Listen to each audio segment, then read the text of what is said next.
你们的在台湾的印度朋友，会有人开始觉得有点害怕吗？或担心吗？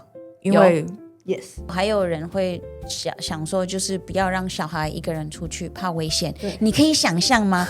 有人觉得台湾我的小孩走出去，在台湾街道上走路怕危险。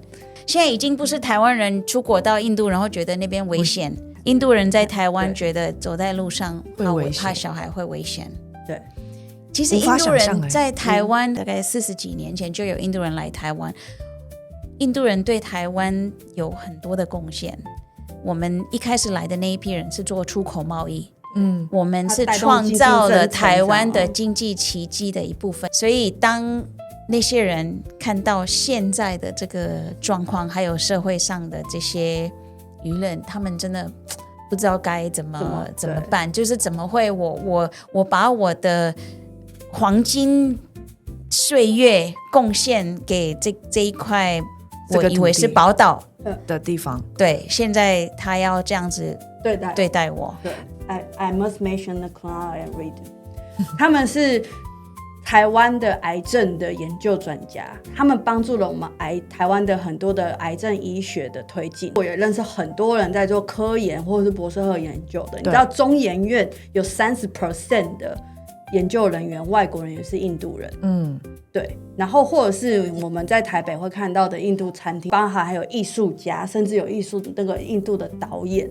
等等的，在台湾，我觉得大家好像听到印度义工来就觉得，比如说我们所谓的外劳那么多，一定有人会是蓝领，有人会是白领，有人是厉害的高阶层，有人会是 normal people， 一定有，但是你不能用那种以偏概全的方式去看它，甚至去抹杀他们整个族群的一个努力跟贡献。Hello， 欢迎收听交出你的路，我是马奇。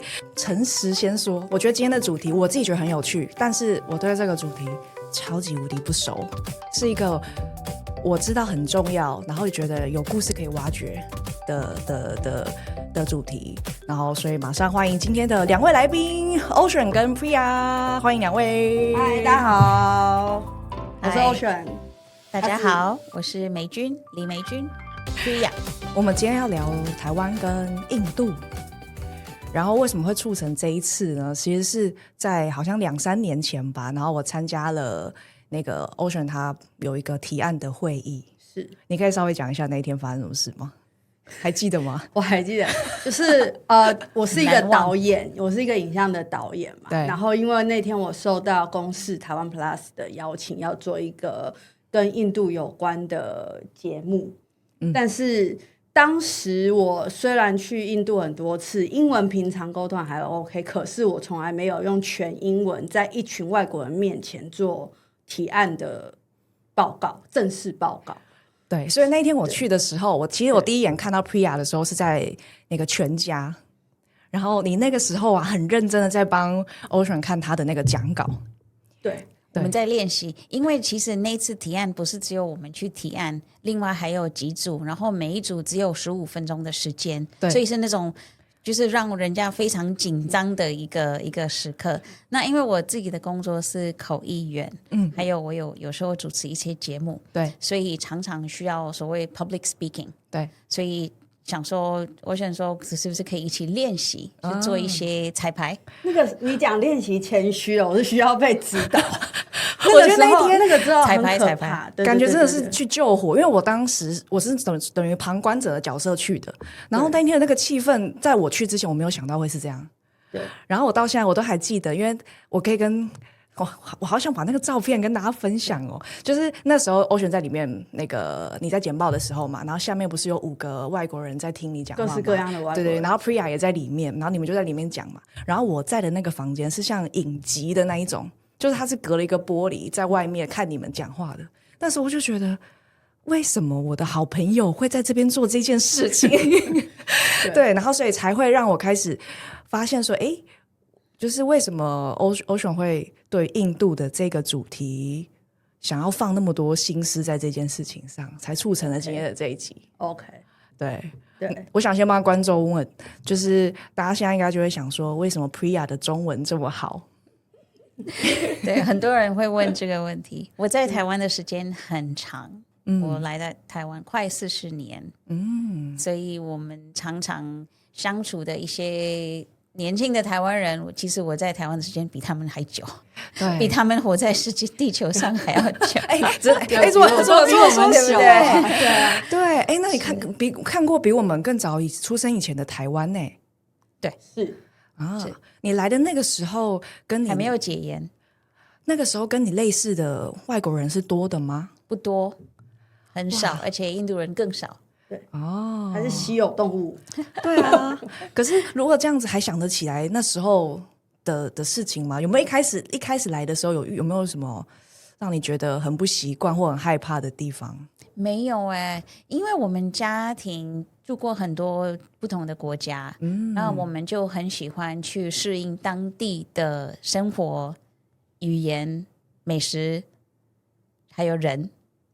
那我觉得刚刚讲那几个条件里面，台湾都排名在很好。前面。对，所以突然觉得好得意哦，没有碰到什么40年前就这么好的吗？对，我觉得那个时候人更热情，尤其台北的人。那对英文没有像现在这么普遍，所以那语言是一个挑战。对，可是我觉得这个挑战其实是让我的中文能够进步的更快。你可以想象，现在来台湾的这些外国人，他们不需要学中文，可是那个时候是逼不得已，你会就是好像小孩学游泳，你就直接丢到水里面去那种感觉，所以我们就学的还蛮快。而且我跟我妹妹两个都，她是台湾第一个印度小学生，台湾第一个印度，那你那个时候已经我是大学，我是第一个大学生。台湾第一个印度大学生，就是小学生是读国民小学，那个时候在台湾的一些印度人，他们小孩都是读国际学校，有小学有国中高中，可是念完就出国念大学，就没有留在台湾念大学。对，然后我爸爸是台湾第一个印度教授，客座教，对。哇，我好多第一次哦！今天这一集，这个好像没有跟你们讲。对啊，这我不知道我后来跟他认识那么多年之后，慢慢知道了。哦，我还有很多他们学的是 burp 吗？对，我有听到这个，就我在做功课的时候有发现，你学中文是用 burp 学的，对，而且是繁体字，不是简体字，就很 crazy。对啊，超厉害，很幸运，我觉得很幸运。不然你知道，刚刚我看到 Ocean 啊，我应该有可能5-6个月没看到他。我跟他讲的第一句话是：你怎么变那么白？你是不是很久没去印度？你从本来晒很黑，现在变对啊，因为我其实现在在台北可以晒得比在印度更黑，因为对紫外线全世界的这个气候变得很乱七八糟，所以在印度我的家乡的温度跟气候比台北还凉快。对，因为印度很大。真的吗？印度的纬度跨很大，有的地方很冷，各种天气有的地方很热。因为我记得你之前去印度的时候，有跟我分享说什么超热的，然后回台湾之后都觉得很凉，还是你去的地方不一样？因为我去了很多次，然后每个季节都有去，不同月份我都有经历过，所以有 super cold，我有经历过零下20-30度。我们1月份去的时候就是对，然后我们零下20-30度。对，然后今年1月去，我跟 Priya 去印度的时候，大概只有3-4度吧，对，摄氏3-4度，就是也是很冷很冷。夏天我有经历过那种快40几度，然后就是觉得我的脚都要在地上融化。可是它是在那个，就是比如说你假设40几度的时候，它是一整天都是这样吗？还是它是属于也是那种日夜温差的？日夜温差大的，对，而且也不会比台湾热，因为印度就比较干一点嘛，就是它是你不要被阳光直晒就没事。对，那个体感温度没有那么热。对，台湾的体感温度因为潮湿的关系，而且尤其是台北，对闷。对，所以我觉得印度的热，就算是到40度，你不要站在太阳晒下面给它晒，其实都还好。所以你现在的白其实也不是因为没去印度，我天生在忙，对，我在忙，是因为在忙，太忙没时间晒太阳。那你为什么一开始会去印度啊？可以跟大家讲一下吗？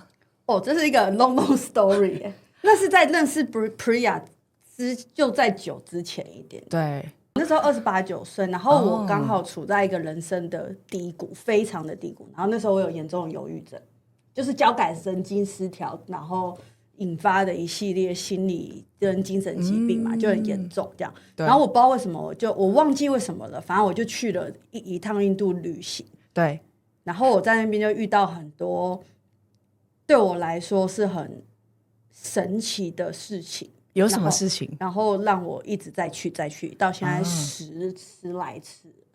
对，10几次。对，因为我之前听过 Ocean 分享说 Priya 的儿子对也是在台湾长大。出生长大，因为 Priya， 我记得你之前跟我说过 ，Priya 的儿子好像你去印度的次数多过 Priya 的小孩吗？多过我的2个小孩加起来，对，2个小孩加起来，对啊，所以就是甚至他的儿子女儿都会问我一些印度的事情，我也会，你也会吗？就有时候我比他们还了解一些当地的事情。但 Priya 你现在大概多久会回印度啊？还是也不会用回这个词？我会用回这个词，尤其是之前我爸爸妈妈还住在那里的时候，就是会回去看他们，大概1-2年会去一次。因为我觉得很好奇说，就是因为印度这个国家啊，就是在如果没有Ocean 在的话，它不会是在我的那个旅游清单里面其中之一。对，然后所以你一开始要去的时候，我就会想说，为什么你会选印度？现在已经想不起来了吗？我自己的旅游习惯是我很不喜欢，我喜欢去一些我觉得不熟悉的地方，像欧美，对我来说就是，然后日韩就是很在名单很后面，因为太熟悉这些文化了，所以我很想知道对，我觉得我很想要去探索那些我不熟悉，然后我觉得很神奇的比较特别比较多。那你有没有啊？对，刚刚还没讲到那你有没有什么特别让你觉得原本跟你想象中不一样的？就是去印度之后，我觉得可以讲一个比较最印象深刻的事情。大家后来都问我说，为什么我去了之后就一直在去10多次？对，就这件事我也没跟 Priya 讲过。就是我那个时候身心状态不好嘛，对，但我去了当地之后，就是气味啊、视觉啊，甚至空气啊等等的都冲击我嘛。对，然后我就发现说，就是跟我们一般想象的，就是看到的那些影片跟网络介绍差太多了。网络的，因为我是影像工作者，对，所以我就很明白一件事情，那些所谓的网红 YouTuber 都是为了流量在拍一些很激烈的、不好的、负面的，或者是有可以闯流量的东西。所以我觉得我要亲自去，我眼见为凭，我要亲自去感受。我一直记得你以前很久很久以前，你跟我讲过一句话，你说好像是新闻或媒体吧？你说新闻跟媒体。你不相信新闻媒体，因为他就是做出他想给你看的东西，是因为我就是这个人，因为你是这个人，对，我是这个人，对。然后我觉得我可以分享一个最大的故事是我记得我那时候刚去的前几天，说实在，那个时候确实也有对印度有刻板印象，就算我已经飞到那边在亲身体验了，确实，因为那边的。最不习惯的第一个是那个喇叭声，大家都看影片一定都会听到很多的嘟嘟车的那种车喇叭声嘛，交通的问题。然后我觉得印象最深刻的是我刚到的第1天还第2天，我就搭那个嘟嘟车，然后我不知道为什么我去到一个非常非常非常拥挤的地方，然后我卡在嘟嘟车里面，那个拥挤的程度是我卡在里面大概有40分钟完全没有动，然后旁边就是车靠着车，对。然后有各式的牛啊、马啊、猴子啊、板车啊、骆驼啊、嘟嘟车啊、人啊，就是我想要下车动一动手脚都无法下去的那一种。在哪个城市 ？I forgot. Maybe New Delhi. I forgot. 每一个城市都会这样吗 ？No. 是哦，对，那是刻板印象。那我只是刚去我就先去一个我忘记在哪里。然后我觉得我那天的一个很大的转念就开启我的印度之旅，因为我觉得那时候我的心理状态是，我觉得台湾让我很像一个很大的牢笼 catch， 就是每天我都被卡在我的人生里面找不到方向啊，然后社会都很多规则条条框框的，对。然后其实我那40分钟里面刚开始我是 crazy。就是很受不了的，我其实有点想要逃离这个国家了。对，但是我不知道为什么哪一刻，我就突然发现说，那个声音突然就变成白噪音了，因为卡里面太久了，然后它就变成白噪音。我就开始观察周围的人，因为我也没办法做事嘛，只有你跟司机。对，哦，他好像还有个朋友，但我忘了。然后我就观察说，我旁边的人，妈妈带小孩坐在嘟嘟车上，他们在聊天，然后情侣就在就是情侣在聊天，然后有人在喝茶，然后因为整条车都是塞马路有人要买东西，就穿过很多的东西，再递过去，再递过来，递过去，递过来。然后小朋友被卡在那边，也有学生卡着背着书包，他也去不了哪里，他就甚至在那个3轮车上开始写作业。全部的人都挤在那一条街上。对，然后震耳欲聋的喇叭声，然后我就突然觉得。一个很神奇的感觉是，这个不就是我在寻求一个所谓的心灵的稍微的喘一口气的时候，我觉得那个环境就是为什么印度人当下可以活得这么自在？既然你没有方法了，你为什么不 enjoy 它？对，那你觉得那个东西把你卡在那边，我刚开始会觉得受不了，很生气，是因为我还在用着台湾的思维去看这件事嘛？台湾人要有效率，绝对受不了，怎么可以这么混乱？怎么可以那种爆炸？可是，对啊，我来印度不就是来体验不一样的世界嘛？不一样的世界就会长得不一样嘛。那我为什么不去观察当地的人是怎么在这个世界生活的？那既然印度人可以在这里生存得很好，为什么我不能向他们学习？对，所以我就在那车上塞车塞到最后，我就开始跟旁边的大妈聊天啊。然后反正语言不通嘛，比手画脚，然后拿着我的手机逼那个嘟嘟车司机放蓝牙的喇叭，然后放什么500的让人情歌，然后在那边唱歌。等一下我很好奇，你那时候是跟他们用什么语言沟通啊？比手画脚，比手画脚可以放让人情歌？对对，我还记得是让人情歌，然后就很吵，然后我就觉得那个喇叭很吵，我要唱的比他更大声，然后就这样过去了。然后那一刻我就对。Why not enjoy that moment? Yeah. 哇，我没有听过你讲这一段很少人说，我好像也没跟 Priya 讲过。对，所以就是我就觉得说，对啊，就是如果我身为一个影视创作者或 YouTuber， 我要流量的时候，我一定会开始在上面的时候拿着相机在那边拍说，印度多乱多糟糕，然后多拥挤多吵。可是我的视角，我就当下我变成是那些美丽的。人们在聊天喝茶的小贩在弄奶茶，在 pass 那些零食，对，小孩在写功课，情侣在聊天，我在唱歌，然后牛就在我旁边走。在台湾你要跑到台北，你要跑到阳明山去看那个擎天岗的水牛，还不能靠近，牛在我旁边还可以看到它在大便，也是蛮不错的。可是在那个画面里面啊，所有的人都是很。等于说安于现状的嘛，就是觉得这是很自然的日常，我们本来就是这样，就是要大家挤在这里。对 ，it's normal 是哦。对，所以我就觉得，是不是有时候我们看世界的时候，台湾太多的规则了，有时候应该放开。Priya 也觉得台湾人的条条框框很多吗？有时候需要一些规则，社会才能前进嘛。可是。规则是设来打破的，就是我听过这句话，就是 right rules are made to be broken。对 ，like 如果每一个人都是照规矩的话，那世界会多么无聊。可是当然，我们打破规矩不能，就是有一些范围嘛，就是还是要对其他人好。可是如果是一些小小的事情，比如说我。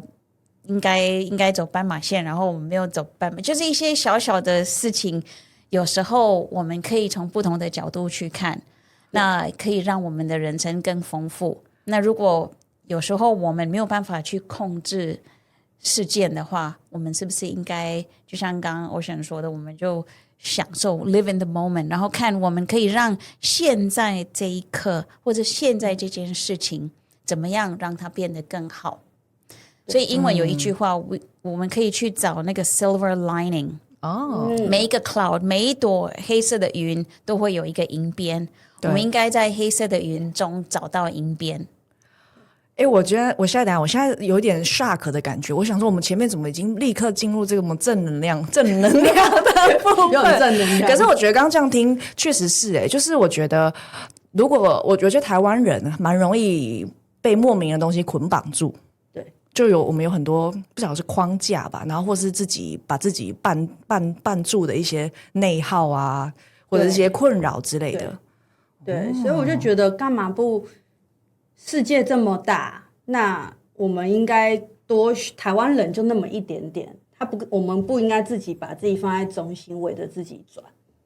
对，那既然国外有这么多的人，一定有优秀的。我们不管是世俗定义的什么赚钱那些优秀，还是他活得很快乐，这也是优秀。我们也可以去学这件事情。我们才光从这一个车水马龙的路上就已经发现蛮大的不一样。然后今天其实我觉得今天这一集我自己微紧张的是，我觉得这算是我的 podcast 第一次要讲社会议题。OK， 对啊，然后这件事情就是其实我第一次知道是因为刚刚前面讲你去那个就是那个台湾 Plus 的提案会之前，你的那个简报里面有提到，就是说台湾的那个移工政策要开放印度移工进台湾。在你告诉我那一件事之前，就是我是完全不知道 no idea， 我不知道这件事情。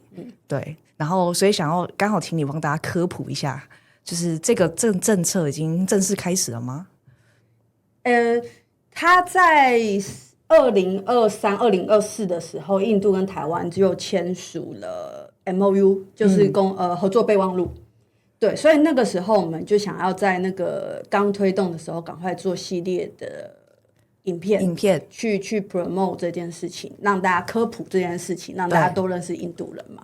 可是那个时候好像就是卡关很多政策的问题，一直到今年2026的最近，对，又有进一步的发展了，然后又被炒上来，当然就有很多正反两极的言论。最近好像就比较常在网络上开始看到这些声音了。对啊，对。所以我很好奇耶，你们两个看到这样的，就是大家会讲一些有的没的话，你们觉得怎么样？有没有看到什么？其实这个事情已经酝酿很久，因为台湾就是一直有这个老年化，然后一直有缺工的这个问题。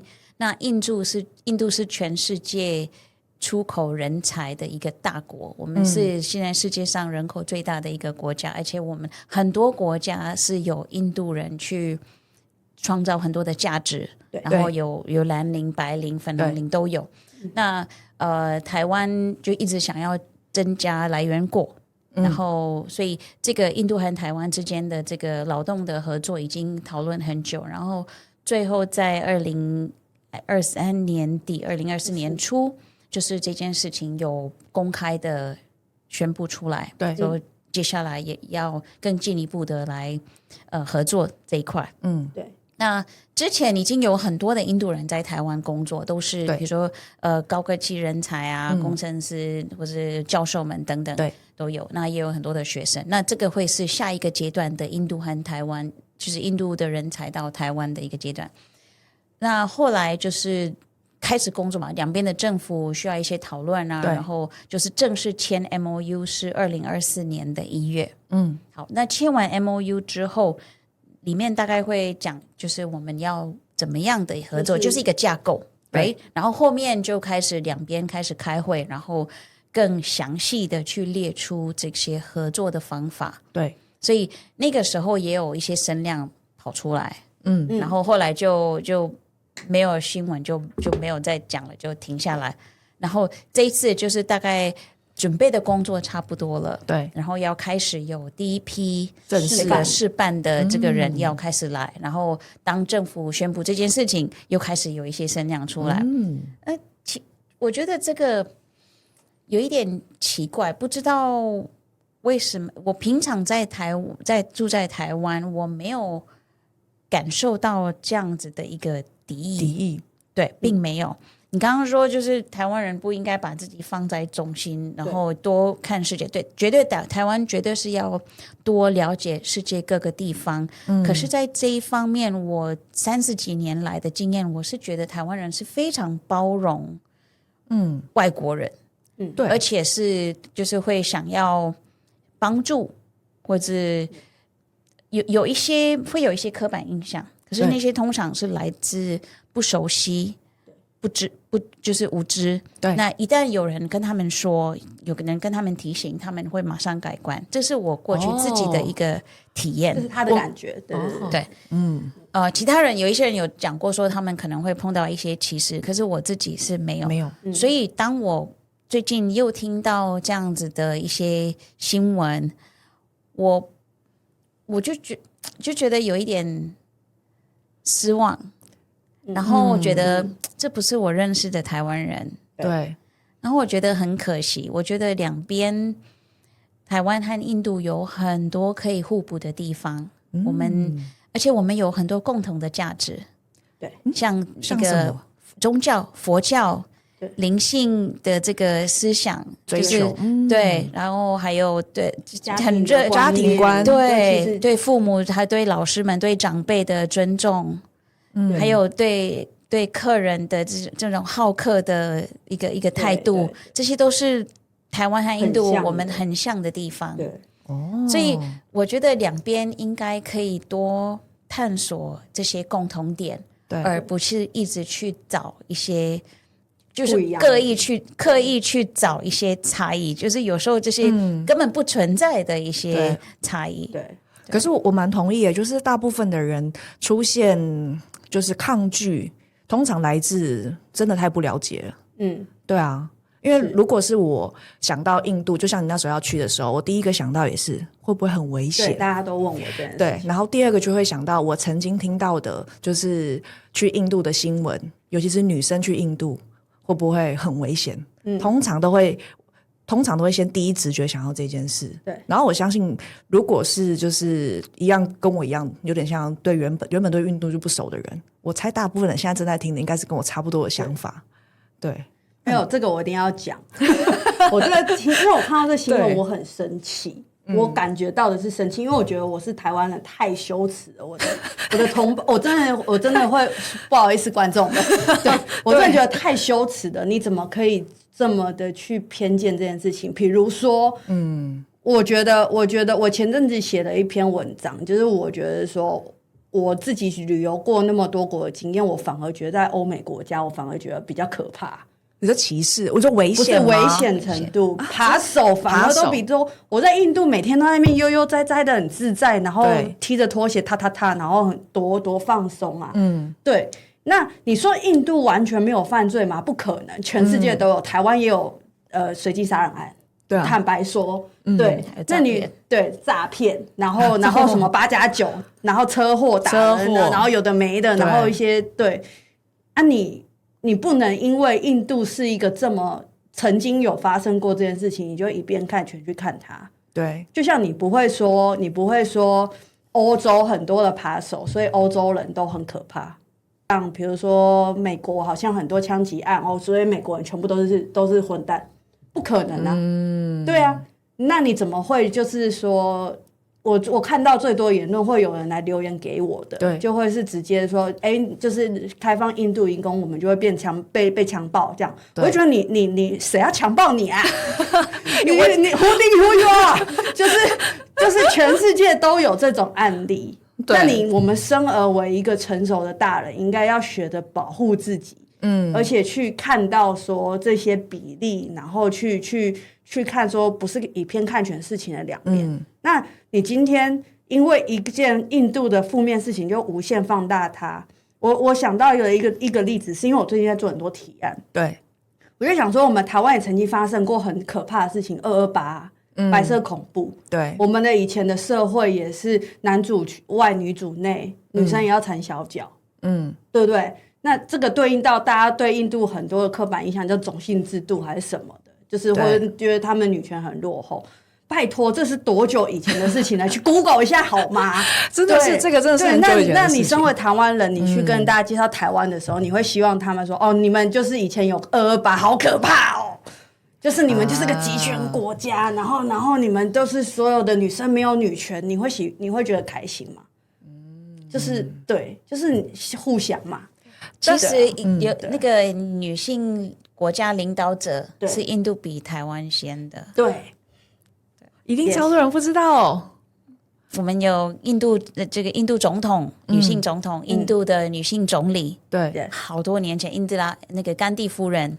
那为什么我们的印象中会一直觉得印度人不尊重女性啊？因为媒体上面就会一直报道这种东西，或者电视上影片都会有这样子的东西。其实在印度，女人是神， yes， 还有对妈妈的地位，还有如果家里生女儿的话，我们就是说我们家生了女财神 Lakshmi， 对，我们家生了 Lakshmi。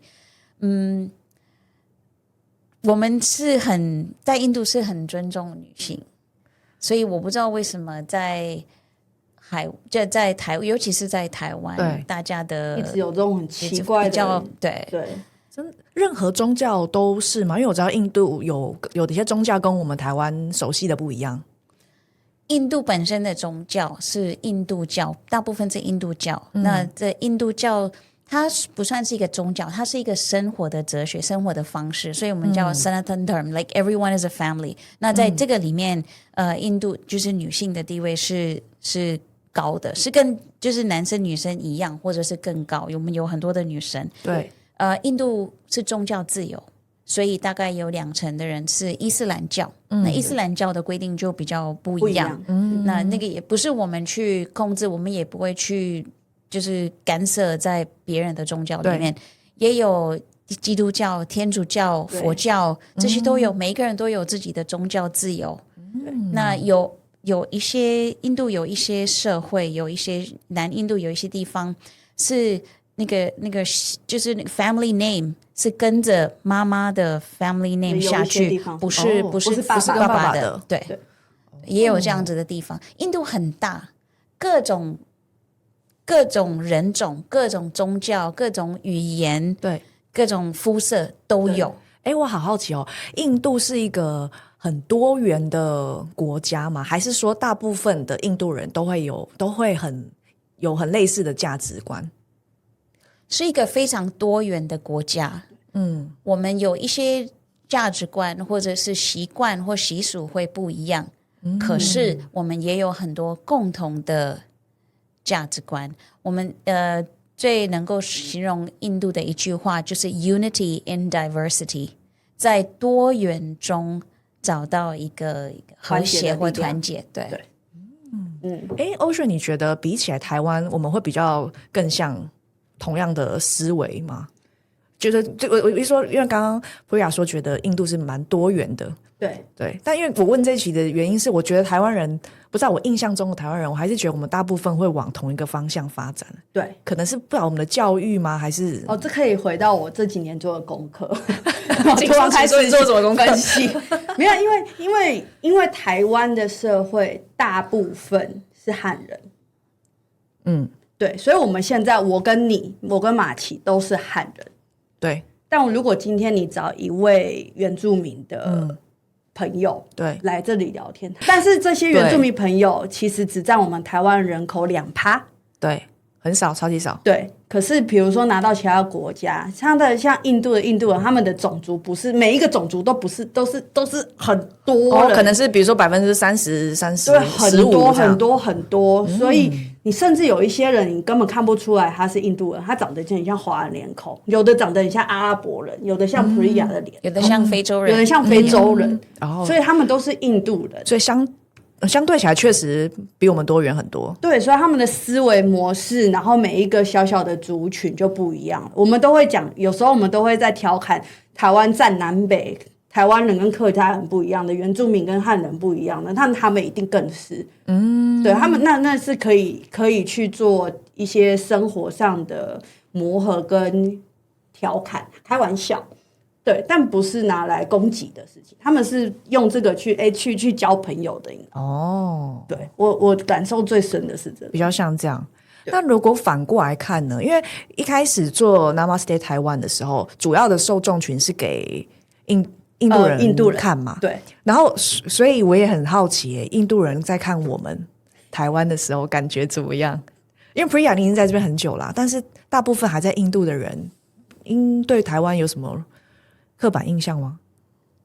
我觉得没有刻板原本对台湾的印象是很正面，就是在各种场合或者社群媒体上，只要台湾的领导者抛出什么东西，就会印度人会很支持，就一直按赞，然后就是非常正面的留言。对，这个已经很久，而且因为知道吗？敌人的敌人是朋友嘛，所以敌人你听过这样的吗？所以因为我们都有一个，因为两边都有一个共同的一个邻居嘛，那大家就是会被欺负，那我们就可以互相就是当好朋友，这样很好。所以我就是印度人就一直 support， 就是在对台湾一直都有比较正面，比如说有一些影片下面就会留言啊，说哦，这个是台湾是自己，我们应该这是民主台湾，我们要互相支持什么什么，一直到2023年11月，那个消息出来，然后就是有人抗议，就是上街抗议，然后当然这个消息也会传回印度嘛，那印度人看到就改变了。就不会再留言一些正面的东西。就台湾人对印度人歧视，台湾人对印度人这么大的刻板印象，他们不想要印度的移工去，那我们也不要 support， 那让中国来 take over 台湾好了。对，就为什么 Why should we support 台湾？会有这样子的改变。哦，所以我觉得我过去30几年的这个努力，就全部在一个月里面，整个都泡汤了，就回到0点。对，但是这些声音啊，基本上通都发生在网络上吧？那个时候是2023年11月那个时候是，后来又 OK 了，就是又到平常这样子，有点然后这一次最近又就是他们又宣布这件事又开始来了。那这一次觉得那个声量不知道从哪里来，可是感觉不是只有网络上。对，就是因为这件事情越来越逼近我们了。对，然后可能越来越多人知道这件事情。对。因为我想分享是因为我除了 Priya 之外，因为拍 Namaste 台湾认识很多在台湾的印度的朋友，各式各样。我觉得可以举例来说，就我认识好多是那种很厉害聪明的人，他们甚至最厉害的，我最印象深刻的 I must mention the Kunal and Ritu， 他们是台湾的癌症的研究专家。甚至他们帮助了我们台湾的很多的癌症医学的推进，他们甚至得到了政府的认证，然后得到了。他们是印度的癌症研究专家，在台湾的医学院做癌症研究。对，是印度人。对，然后比如说，我也认识很多人在做科研或者是博士后研究的。你知道中研院有30% 的研究人员，外国人也是印度人。对。然后或者是我们在台北会看到的印度餐厅的大大小小的，对，然后包含还有艺术家，甚至有那个印度的导演等等的，在台湾，哇靠，他们的多样性是很多元的。就是我觉得大家好像听到印度义工来就觉得不好意思，我不想要，就是好像会觉得说，哦，他们来就是来当蓝领的人。然后还是当做比如说我们所谓的外劳，对的那种感觉，但其实那么多，一定有人会是蓝领，有人会是白领，有人是厉害的高阶层，有人会是 normal people， 一定有。但是你不能用那种以偏概全的方式去看它，甚至去抹煞他们整个族群的一个努力跟贡献，对。但我觉得听到这边，我现在有点想代表跟我类似状态的人，因为我觉得刚刚讲的这一些反对的声音啊，就是那种很激烈或很攻击、很歧视的声音，对，它是代表某一部分的人，对。然后我觉得其实更大一部分无声的人，通常比较像是，要么就是不了解，根本不知道有这件事情发生，然后再来一部分就是我觉得是恐惧，不算恐惧，有点像。担心会被说服，很容易被说服，就是在中间摇摆的那个。对，一个是我觉得是摇摆，然后尤其是当我不知道的时候，我当然会比较容易会听到声音比较大的那一边。我还是蛮相信善良的台湾人因为我回想起一个故事好，就是我们以前在医院的时候，然后我们有带有要做小朋友的治疗，我是物理治疗师嘛，然后所以我有一个同事，他接触到的那一家人，他的那个小朋友是印度小孩，然后爸妈都是印度人，然后所以他那个时候呢，就是很努力的在跟家长沟通。那时候遇到一个最大的障碍，就是他听不懂印度腔的英文。然后我就会觉得说，其实我觉得不是所有人都抱着恶意，只是可能在沟通间，一个是会怕，然后再是沟通上，可能有时候真的会有落差吧。语言可能也是一个蛮大的问题。对啊。但我觉得这件事情真的就是你多 open 多接触，就像你如果刚开始学英文，你去找白人讲话，你也会害怕，对不对？就是你也会不敢开口啊，你多讲几次就好了啊，听不懂口音。我到现在反而，因为我这几年一直去印度，我那天超好笑的，我去听一个印度人的演讲，然后刚好我的朋友跟爸爸妈妈都在下面，然后那个印度人讲英文嘛，然后所有人都听不懂，就会帮大家翻译。可是反而在台上有另外一个白人在讲英文的时候，我就说，我听不懂那个白人的英文，就是反而太正式的我听不懂，我反而听得懂印度腔。然后我就觉得我那时候也有一个感触是，so what？ 就是台湾人也有台湾狗语啊。对啊 ，so what？ 然后我们的英文讲，因为我的英文没有很好，就是我的英文很有口音。对，然后所以我去国外讲话的时候，人家也要忍受我的奇怪的口音。对 ，so what？ 就讲啊。反正如果我们是抱着一个很善良的心情跟对方当朋友，谁会 care 你的口音是哪里？你会，对啊。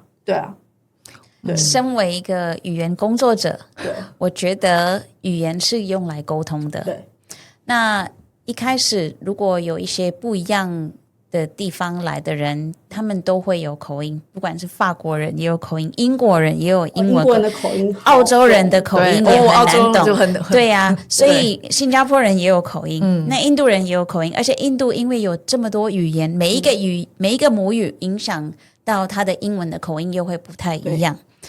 这个会不会是一个需要克服的挑战？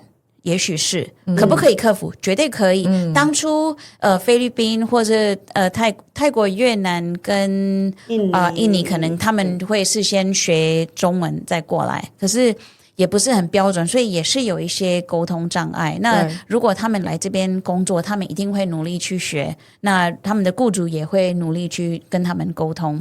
那菲律宾人来，他们也是有菲律宾口音，对，那也是后来台湾人就是他们的雇主也有跟他们沟通。那为什么印度需要不一样呢？对，就是互相尝试了解就好了。但是因为等于说刚好最近我们现在这个时间点好像又是这个前几天你才给我看的一个政策文宣嘛。对啊，就好像正大家开始看到这个新闻，然后开始在讨论的是这个时间点。那这样子不知道你们的在台湾的印度朋友会有人开始觉得有点害怕吗？或担心吗？因为 yes，因为我在脸书上面有这个在台印度社团的这个群组，里面就有人会讲，然后还有人会想说就是不要让小孩一个人出去，怕危险。你可以想象吗？有人觉得台湾我的小孩走出去在台湾街道上走路会危险，怕危险。我们要让外国人对台湾有这样子的感觉吗？对，我觉得让我身为印度人，我会害怕让我的小小孩走出去街道上。现在已经不是台湾人出国到印度，然后觉得那边危险，是印度人在台湾觉得走在路上会危险，怕小孩会危险。对，其实印度人在台湾我们从1970年代大概40几年前就有印度人来台湾，印度人对台湾有很多的贡献。我们一开始来的那一批人是做出口贸易，我们是创造了台湾的经济奇迹的一部分。那个时候出口每一个小的礼物啊，那个 souvenir 纪念品都是 made in Taiwan， 文具、礼品、化妆品，所有的这些东西，我们都是帮忙把这些东西出口到全世界。对，所以当那些人看到现在的这个状况，还有社会上的这些舆论，他们真的不知道该怎么办，就是怎么会我把我的黄金岁月贡献给这一块我以为是宝岛的地方，对，现在他要这样子对待我。对，可是Ocean我很想问我们以前都学过历史，对不对？但我在印象中，我学的历史里有很少提到跟印度相关的故事情，对不对？我有特别，因为我有特别为此去挖出国高中的课本，对，他只有提到蒙古尔帝国、沙贾汗、泰姬玛哈里、种姓制度没了。台湾的教育，我只想到种姓制度。台湾的教育理念对印度的认识是非常有限，而且也是不完整、不完全，只有片面，就是比较负面的那些东西，就很可惜。我觉得难怪这个那个资料感觉是 long time ago 你知道吗？然后现在大家还在学，但因为我不知道，因为我现在我们没有小孩，所以不知道他们对现在的年轻人还是一样。对，我有翻，就是我觉得满头问号，就是怎么从我小时候到现在都过了几十年了，怎么还是在教种姓制度吗？对，我觉得我们应该请那个印度台北协会去跟教育部这边沟通，然后应该要把就是台湾的这个在学校里面的教育课本里面这个资料教材需要做一些，不光是印度，各种其他国家我觉得都是要就是因为都很局限，只挑一个，好像我觉得那个课本都很像以前的媒体，现在的网红。现在你的网红是不是很有意见？对，我超有不好意思，我超有意见。对，就是非常多的 bias，就是现在现在世界变了，大家可以接触到资讯的方式很多，我们应该用更现代、更开放的现代去看。刚刚讲的议题这件事情，我觉得这个移工的议题确实是可以讨论。因为台湾确实有逃逸外劳的很多的问题，不光是。各式国家，什么泰国、印度，其实各个国家都有很多。确实，我觉得这个是台湾政策的问题。但是如果你因为这件事情归咎在印度人这个标签上，把它连在一起的话，就莫名其妙。然后应该针对问题去找解决方案，然后避免这样子的问题再次发生。这个是应该要做的。可是不应该把每一个议题就变成一个政治议题，然后就是各党的这个意见。其实当初一开始签这个 MOU 的时候，因为 MOU 要经过立法院的 approval 是那个投票嘛，那个时候是3党都支持，对，那个时候2-3年前，对，所以现在变成这样子。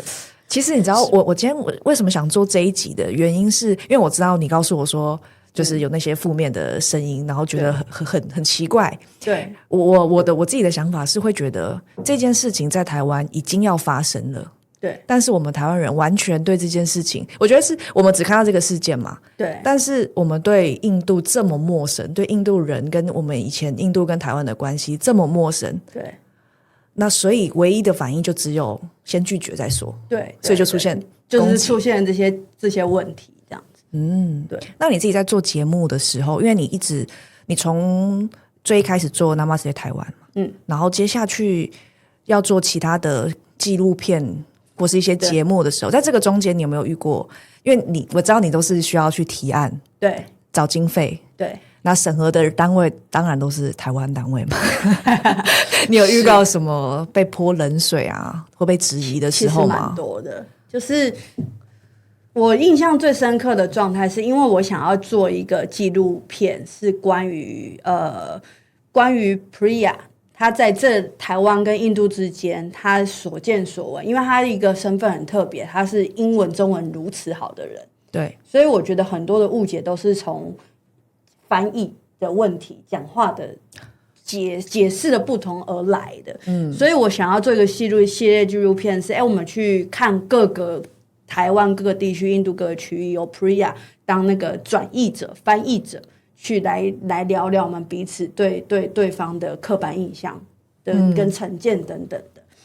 那我就会遇到有评审说，就是第一个他们也是一样，我真受不了。第一个就是印度种姓制度这么严重的国家有什么好拍的？这是真的是从那个评审里面完全就是一字不漏这样讲出来，然后我就傻眼。然后第二个是你为什么觉得我跟 Priya 可以代表台湾人跟印度人？我就 what？ 就是我没有想要代表谁，我们想要我们的方式去告诉我们，就是去看这个事件，分享这个世界。我没有说我今天拍了这个纪录片，我就是台湾代表。对 ，Nobody can be the 那个代表一个国家，就突然卡住，因为脑袋突然好几个语言在跑。对，然后，所以他们就一直在 care 这件事情。然后我就会觉得说，先不说这个人选是不是 Priya， 当然我觉得如果我们要为一个作品好，都可以讨论，是不是我来导演，是 Priya 来当主持人，都可以讨论，因为一定有它的适合节目的或是影片的调性。但是你问这些的问题的前提，根本就不是为了那个影片的内容可不可以推广台湾，或是让台湾人看多更多的印度。他是在质疑你的身份，跟质疑这个主题，这个很重要。然后我就觉得这些人，我应该会得罪很多前辈，算了。反正就是我觉得这些所谓的官方政府的一些代表评审们，拜托就是去做点功课好吗？就是多读点英文，就多看一点东西，不要只看抖音，不要只看 IG Reels，那些都是假的，那些都只有拍片面的东西。对，这些人的这个视野也应该要更广。对，让这些人他今天他掌握的权限是这么大的时候，对。但你刚刚讲到种姓制度，种姓制度现在在印度还是存在的吗？你的存在的定义是什么？应该是说，我对种姓制度的认知是，它是一个有阶级的制度。哪一个国家没有阶级？每一个社会都有分阶级。对。那我觉得这个种姓制度，这个是一个传到印度以外的国家的一个词，然后翻成中文又变成更不好的一个词。其实它当初第一个在印度的宪法里面，这个 caste system 这个东西已经是废除，就是在法律上是不可以，不存在，对，不可以因为阶级而对任何的人有任何的歧视。OK， 那在古老的印度社会，会按照不同的职业，对，有不同的族群，不同的族群做不同的职业，这个是每一个社会都有一些分工的制度嘛。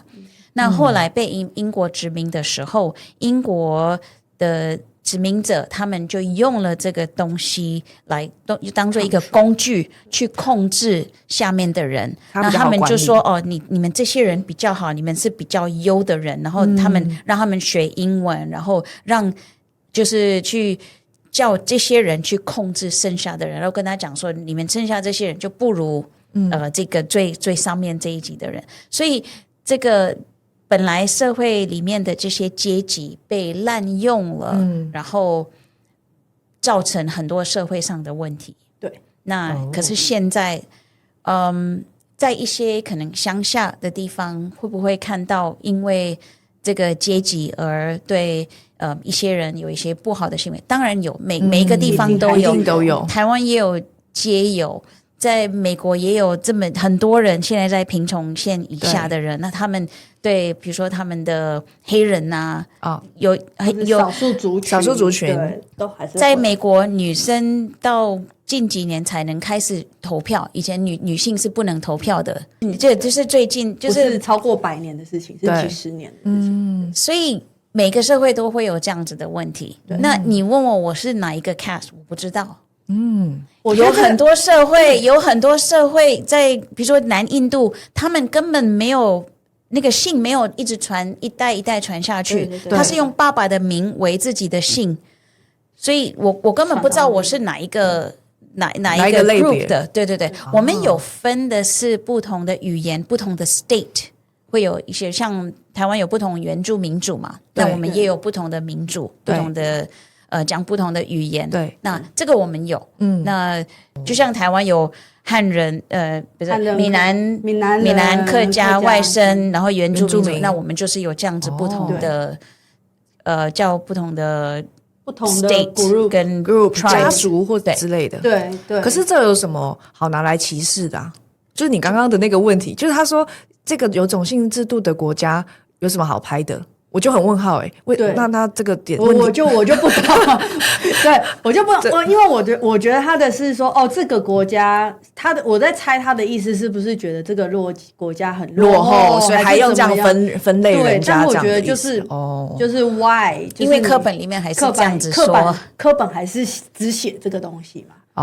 但是我要说去了印度那么多的地方，绝对不能否认，还有一些乡下地方还是有一些，就是这个不能否认，就是世界那么大，你不可能否认这件事情。但是他是所有的印度人的吗 ？No， 印度人有那么多，全世界最多国家的人。对。然后我觉得有一次很好玩的是，我跟 Priya 还有他的朋友们在吃饭，整桌全部都是印度人，只有我一个台湾人。然后我就听到隔壁桌那个印度餐厅，然后就有一些台湾人也在吃那个印度餐厅，他们也在说，什么印度种姓制度，叭，我就在聊。刚好我们这一桌他们在聊天，他们也在聊种姓制度，印度人也在聊种姓制度。对，但他们聊的是，我根本不知道我是什么种姓，你知道吗？我不知道。你知道吗？不是吗？第一群人说我也不知道 ，I don't care。然后结果台湾人在另外一桌的后面。然后还说印度的种姓制度分什么婆罗门手陀罗刹帝利，这个是历史课本就两个耳朵听到一个很莫名其妙的违和的状态，你知道吗？哇塞！对，然后那一桌的印度人就好多个职业，就是各式各样都有，有老的有小的，然后他们都 they don't care， 而且对，你会 care 你姓谢我姓王吗？没有啊，对啊，你会 care 这个事情吗？你会 care 说你是做物理治疗师，我是导演，我们阶级不一样吗？没有啊，没有这个想法啊。所以如果印度他们爱有不同的阶级、不同的人做不同的工作，跟你有什么关系？这就是我刚刚的问题。我说，这跟我们有什么？跟我们有什么关系？你要跟对方做生意，或是你要跟他当同事，或者他要在你家这边工作，跟他在印度那边是什么身份？是没有关系啊，只要他来，他有良民证，他有就是我们要的这些学术，就是他有念书，会讲英文，然后有念高中，尊重就好了，对，这样就好了啊。对。所以我一直到现在都非常的不理解，为什么还有很多的人一直在 care 这件事情。每个人的第一句都问我危不危险，然后不是都是种姓制度吗？然后什么的，然后就对，因为我们印象中跟我们接触到的就是这些啊，而且我不知道现在演算法到底怎么样啊，因为大部分我们现在如果以年轻，其实不止年轻族群啊，我们接收资讯的方法很大一部分都从网络来，对，然后现在因为演算法的关系，所以它会变成。假设我通常看某一个言论这一派，我就会全部都会看到这一派，然后所以我一直看不到其他的东西。在你的同温层，对啊，那我就完全不会接触到旁边的声音。对，而且我觉得现在台湾的教育很重要一点。不好意思，因为我就是做影像的那么很久了，所以我更认真觉得台湾的教育也应该教现在的小朋友跟成年人多会一些媒体识读。媒体识读，媒体的认识的识，阅读的读。你要去分辨说哪一些是真的，哪一些是假的，哪一些是 override 数位 over 的，哪些是太简略的。我们不可以以偏概全太多，是现在又 AI 每天的科技一直推陈出新那么快，我们是不是更应该小心的去相信很多事情？什么事情多应该辩证一些。对。那你自己怎么样培养这个能力啊？就是说，变成说我们每天都在接触各种不同的资讯，不可能所有资讯都是我曾经看过的。然后如果我看到，比如说，我觉得 Threads 这个平台就是个很容易会是两极化的平台，所以我可以一直听到同一个言论的声音，然后一看底下的留言串，通通都一片倒的时候，对，就会很容易变这样，而且。我觉得刚刚前面好像 Priya 有忘记讲到哪一点，说台湾人是一个很容易听到某一个讯息就被影响的。我自己也觉得我也有点偏这样子。对啊，对，就是如果你要问我这个能力，我真的觉得就是你要去多认识朋友。我们台湾已经是一个很棒的国家了，我们台湾有这么多各式各样的外国人的朋友来，那既然如果你的英文没有很差。或者是他们也愿意跟你讲中文，或者是你们真的跟人沟通不来，你就比手画脚，更 open mind 一点。对，就是为什么不了解他呢？对，就像对，就是 why， 就是你为什么不去相信你自己去体验的，要去相信别人告诉你的，就是对。用自己的这个去，这也是我觉得这也是印度人教我的利用。对，因为印度人有一个很棒的。有时候不好意思，这个有一点点两极，有一个很棒的优点，这也是个缺点，就是印度人很喜欢辩论 argue， 就是我们台湾人从小被教育要乖乖的听老师听长辈的话，然后上课都不敢举手发言。没错没错，你知道我去印度，我整个被打翻，每个人只要有意见，他就是直接讲出来，竟然是这样子。他们可以为了一件的小事，可以好好的跟你的讲很久。那当然，以台湾人很有效率的感觉，就会觉得要录多久，很录很烦。然后我在赶时间，但是你也可以去把它理解成一个。他的目的是要说服你，对，所以我们要互相了解。所以你可以感到他那个很赤诚的心、很热情的心、很迫切、要跟你沟通的心。所以不好意思，有时候我累的时候会觉得有点烦，但是你不能只看这件事情的负面嘛，你要了解它的民族性是什么。那人家也会觉得台湾人说话太婉转还是怎样，这也是我们的缺点，也是我们的优点。所以我自己觉得要很 open 的去看各种事情。但是在推动台湾跟印度中间的理解这件事情啊，就你们两个今天坐在这里，然后我们刚刚前面已经聊这么多了嘛，你们为什么会放这么多的心力放在这件事情上？就是你们自己希望，对，就是你们为什么要做这件事情？因为其实你们也可以就是好好过自己的生活就好啦。有啊，可是有太多人就不管这件事情，那就是好好过自己的生活，让事情就这样子烂在那边吗？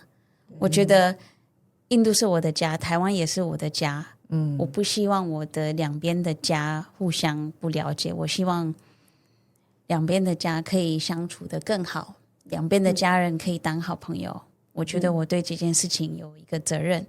我有2个小孩都是 made in Taiwan，他的儿子的小腿上还刺着台湾的地图 ，made in 台湾，真的，对他儿子的小腿，对。然后我自己想要做这件事情，是因为印度带给我的心灵的转变。我没有那么大爱，对，我没有像 Priya 那么大爱，坦白说，就是我会觉得我至少从我身边的朋友开始，让你比如说今天马奇知道了我的故事，他愿意多了解一些，对，就是会慢慢的传出去。那我可以把我得到的好的能量，我的经验的好的部分传给我的朋友，何乐不为？而且它又是影响我很重大的一个地方。那你是我重要的朋友，我就想要跟你分享这件事情。其实也蛮大爱的，其实也蛮大爱的。但是如果真的那些来酸我的网友，我就觉得 OK， 你去旁边吧。对，我就不会鸟他。我没有，我不会像 Priya 那么，我可能年纪还不够吧。慢慢的，一天一个人也是一个进展。可是我必须说，Ocean 不是唯一的台湾人讲出这种话，就是印度对他的改变，印度带给他的一个心灵的转变。对，世界上有非常多的人，就是有从印度这边得到这样子的一个转念。那也有很多台湾人这样子，很多人写成书，很多人有去可能去有一些宗教的团体，是他们在台湾，现在在台湾更推广印度教的一些哲学、思想、一些思考，对对，然后看你从里面可以得到什么样的灵感，就好像佛陀一样，是不是可以学到一些东西，让你可以自己也受惠，然后也可以帮助其他人。这种经验，很多台湾人都有讲过。所以现在你也可以看说，我就觉得台湾很有趣的一点也是，既然那么多的人在那边抗议印度移工的事情，然后又一堆瑜伽工作室，然后冥想工作坊，然后印度餐厅，你知道台湾我去 Google 了，有几百家，台北就有好像300多家，光台北市，对，然后你就那个都会去哦。对，那个都对，就是会排队去吃，对，会排队去吃，然后你怎么会？你就是台湾人的心情，这样好矛盾哦。但我现在也觉得也蛮有趣的，就是说不定只是现在这个正火热的这个时间，因为我觉得台湾人也是个很容易遗忘的民族，可能再过2年吧，然后就是开始反正就印度人开始来台湾越来越多的时候，我们可能就慢慢的发现也就这样子而已嘛。可是这个裂痕、这个伤害已经造成了，对，而且已经让就本来这个东西可以很顺的，然后大家很开心的可以开始这样子的合作，可是就是现在搞成这样子这么严重，然后让互相的敌意变成这样子，因为很多东西讲出来之后是没办法收回去的，对，就很可惜，对。因为认识了 Priya， 得知他的心情，还有加上我自己的心情，我才会一直很努力的这几年在做印度有关的影像。就是我不敢说我是那个代表台湾的人，对，不好意思，那位评审一直在呛他应该不会看到，他没有做功课。I don't know 对，然后呢？但是我觉得我可以分享的，我的是，毕竟我也目前为止算台湾少数的导演在做这件事情的了。对，少数比那么认真的我又为了去印度，然后考了导游执照、领队执照，对，然后我又去了那么多次，所以我敢说我认识的比大部分的人多一点。那如果观众想要看到你的作品的话，要去哪里找啊？请搜寻台湾 Plus Channel 的 Namaste 台湾，他已经拍了第3季，但第4季我们还在努力中。你们会继续接着拍吗？目前有观望中，看那些高层们到底是怎样。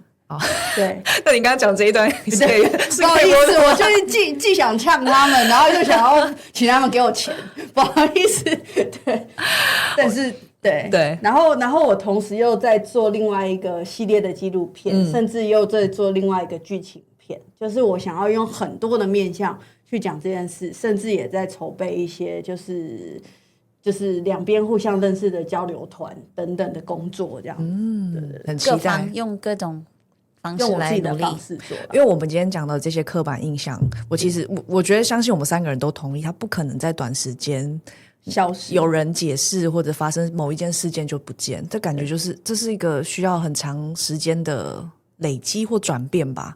对啊，才有办法就是让一个人他从思维里面真的转变，或者是真的觉得原来我当初想的方式我当初的想法有不同的可能性。对啊。那如果最后要跟完全不了解印度的台湾观众说一件事，你们会希望他们记得什么？台湾人竟然如果我们是一个想要被更多人的看见，然后我们也以我们自己为傲的话，我们应该要更谦虚。这是印度人教我的事。对，因为他们的人太多了，所以他们在力争上游，他们在争取很多的机会，会用各式各样的生存的方式，都是他们的。我看见的不一定都是坏的一面，我有的时候看的是积极的一面。对，就是人家可能会觉得要小费推销然后或者是拉着你要推销干嘛？我反而会觉得说，如果我今天也是就是生活在那边，我需要工作的话，我需要赚钱的话，我也可能也会做那样的事，这是一样的。所以我觉得，那他们竟然都这么纯粹热心的去表达自己，想办法积极了，大部分的人啊，大部分的人那么积极了，那我们应该要跟他们一样，保持一些很谦卑的心情，不能讲谦卑，谦虚就好了，谦虚的心情去看这些事情，不能用我们自己台湾人的习惯去看我们不习惯的事，这样。我等一下回答那个，我先讲小费的事情。像你知道美国，如果你去餐厅吃饭，然后不留小费会怎么样吗？他们会生气，对，他们会拍桌子。对，那而且我们台湾人出国的话，那个导游都会说那个要在床边留小费，小费一定要的。所以对，那如果他们去印度，然后如果有跟他们要小费，我不知道为什么大家就很没办法接受，这个就会被贴标签，好像是对，很奇怪，对，就很好，对，这是补充说明，我也是觉得蛮奇怪的 ，why？ 可是没有，因为没有被你们这样戳一下的时候，我们好像没有发现这件事啊。对，就很多事情不会去想，可是其实我们讲到价值观，就是印度跟台湾想要身为在亚洲的民族国家的一个模范生，那我们印度是全世界最大的一个民族国家。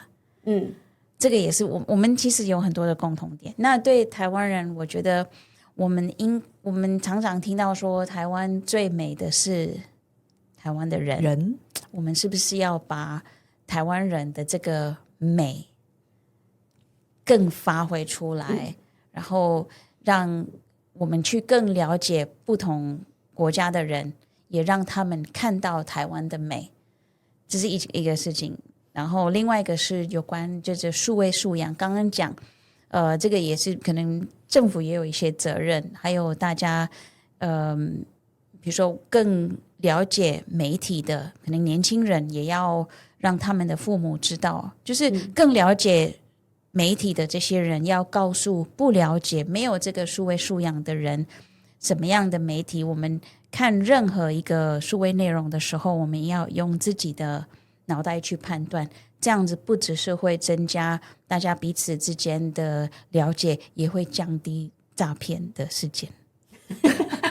最后竟然说在诈骗的事件，对，真的对，真的，我自己我觉得我很开心今天做这一集。我一直记得 Namaste 的台湾的那个片头，你用红线把印度跟台湾连在一起，我不知道为什么，我对这一幕超级有感觉。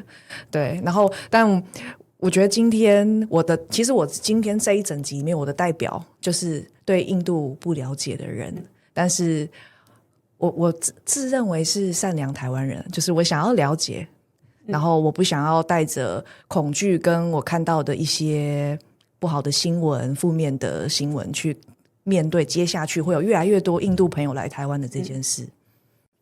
我也很开心今天可以跟大家分享，希望你们喜欢，那希望你们可以找到周围的印度人，然后身为他的好朋友，也希望可以跟印度人当好朋友之后，可以跟你的其他台湾朋友分享说跟印度人相处是什么样的感觉，他一定会邀请你去他家里吃咖喱。对，印度人煮的咖喱真 super 好吃，希望你们可以好好享受。对，希望印度和台湾可以继续当好朋友。我的话嘛，我现实一点，我可能接下来会分享很多我的专案。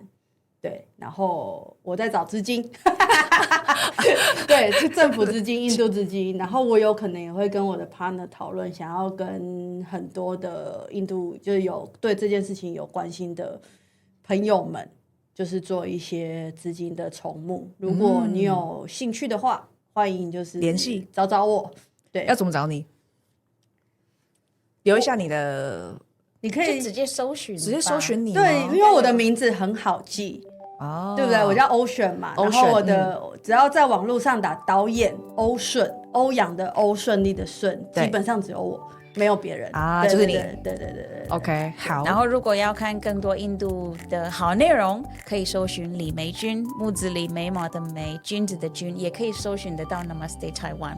我们应该可以把连结放在这个 podcast， 可以把连结放在 podcast 底下。而且其实，在今天做这个，就是在做这一集的功课的时候啊，你只要打台湾、印度，几乎就出现 Priya， 然后就会出现 Namaste Taiwan。对，好啊。然后希望这一集听到这一集的人，祝福大家都有机会吃到印度朋友家的咖喱。